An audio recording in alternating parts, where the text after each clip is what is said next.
नीतिवचन 11:22। जैसे सूअर की नाक में सोने की बाली, वैसे ही सुंदर स्त्री जो समझ से रहित है। यह वचन हमें सिखाता है कि केवल बाहरी सुंदरता नहीं, बल्कि बुद्धि, संयम और आत्मिक जीवन ही स्त्री की सच्ची शोभा है।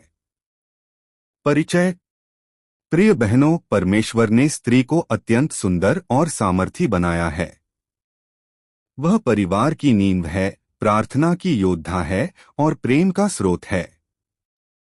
पर बाइबल हमें यह भी सिखाती है कि हर स्त्री को कुछ बातें अपने मन में छुपाकर रखनी चाहिए, ताकि उसका जीवन आशीषमय और बुद्धिमान बना रहे।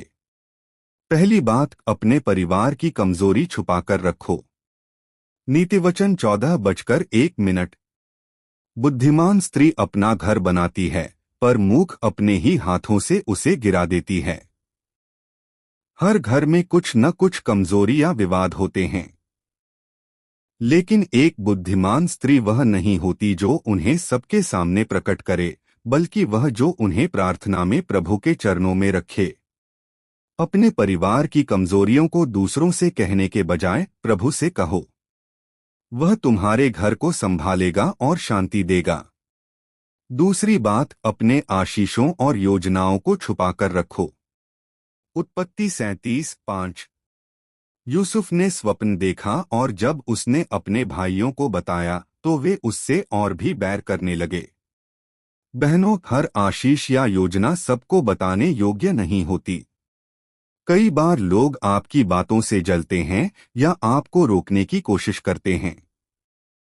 इसलिए जब परमेश्वर आपको कोई आशीष, दर्शन या योजना देता है, तो उसे समय आने तक छुपाकर रखें। परमेश्वर स्वयं उसे पूरा करेगा। तीसरी बात, अपनी आत्मिक बातों और प्रार्थनाओं को छुपाकर रखो। मत्ती 6:6। पर जब तू प्रार्थना करे तो अपनी कोठरी में जा और द्वार बंद कर अपने पिता से जो गुप्त में है प्रार्थना कर, और तेरा पिता जो गुप्त में देखता है वह तुझे प्रतिफल देगा। हर स्त्री का प्रभु के साथ एक निजी, आत्मिक संबंध होता है। यह एक पवित्र रहस्य है। अपनी आत्मिक बातें, अपने आंसू, अपनी प्रार्थनाएं सब प्रभु के साथ गुप्त रखें। वह जानता है कि कब और कैसे तुम्हारी प्रार्थनाओं का उत्तर देना है। समापन संदेश।